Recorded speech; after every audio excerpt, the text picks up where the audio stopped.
উত্তরের পিছিয়ে পড়া কুড়িগ্রাম রাজারহাট উপজেলায় সদ্য শেষ করা এসএসসি পরীক্ষা দেয়া ছাত্র ফাহাদ আল ফারাবী নিজ হাতে টেলিস্কোপ বানিয়ে এলাকায় ব্যাপক সাড়া ফেলেছেন। নিজের শখের পোষা বিড়ালের নামে টেলিস্কোপটির নাম দিয়েছেন NEKO K1। মেধা ও প্রযুক্তি কাজে লাগিয়ে ঘরে বসে টেলিস্কোপ বানানো এমন প্রতিভা দেখে খুশি স্বজনসহ প্রতিবেশী এবং সহপাঠীরাও। যদি ভবিষ্যতে অন্য গ্রহ বা অন্য কোনো নক্ষত্রের দিকে ফোকাস করা যায় তাহলে ব্যাপারটা আরো ভালো হয়। ভালো জায়গায় পৌঁছুক, ভালোভাবে আরো উন্নত মানের কাজ করে দেখাও, টেলিস্কোপ তৈরি করুক। আমিও তাকে চেষ্টা করছি যে বিভিন্নভাবে তার সহযোগিতা করার। ফাহাদ আল ফারাবী রাজারহাট উপজেলার মেকুটারি গ্রামের জয়নুল আবেদিন ও পারভিন খন্দকারের ছোট ছেলে। সে রাজারহাট পাইলট উচ্চ বিদ্যালয় হতে চলতি বছর এসএসসি পরীক্ষা দিয়েছেন। 2021 সালের শেষ দিকে টেলিস্কোপ বানানোর সরঞ্জাম সংগ্রহে নেমে পড়েন। বাজারে একটি টেলিস্কোপ 40 থেকে 50,000 টাকা। শিক্ষার্থী হয়ে এত টাকা সংগ্রহ করতে পারবে না বলে গত বছরের শেষ দিকে নিজেই টেলিস্কোপ বানাতে শুরু করেন।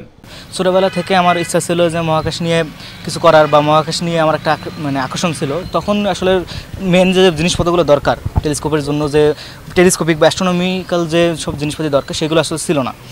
দুই ভাইয়ে মিলে পরিকল্পনা করি যে আচ্ছা যদি বানানো যায়, তো এরপরে সে আমাকে যতটুকু পারে হেল্প করছে, দেন এই যে এটা তো বানাইলাম। এখন ফারাবী দাবা খেলায়ও বেশ পারদর্শী হয়। জেলা পর্যায়ে ও রাজধানীতে দাবা খেলে নগদ অর্থ পেয়ে সেই অর্থ দিয়ে টেলিস্কোপ বানানো শুরু করলে সহযোগিতা করেন তার বাবা। কুড়িগ্রাম জেলা ক্রীড়া সংস্থা থেকে 14,000 টাকা স্টাইপেন্ড পেয়েছিল, ও টাকা দিয়ে শুরু করছিল।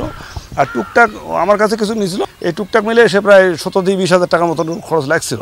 তুমি চালে যাও, দেখি আল্লাহ কদ্দুর তোমাকে কি করে, এইটুকুই আমি উৎসাহ দেই। টেলিস্কোপ তৈরির ক্ষেত্রে সরকারিভাবে সার্বিক সহযোগিতার আশ্বাস দিলেন এই কর্মকর্তা।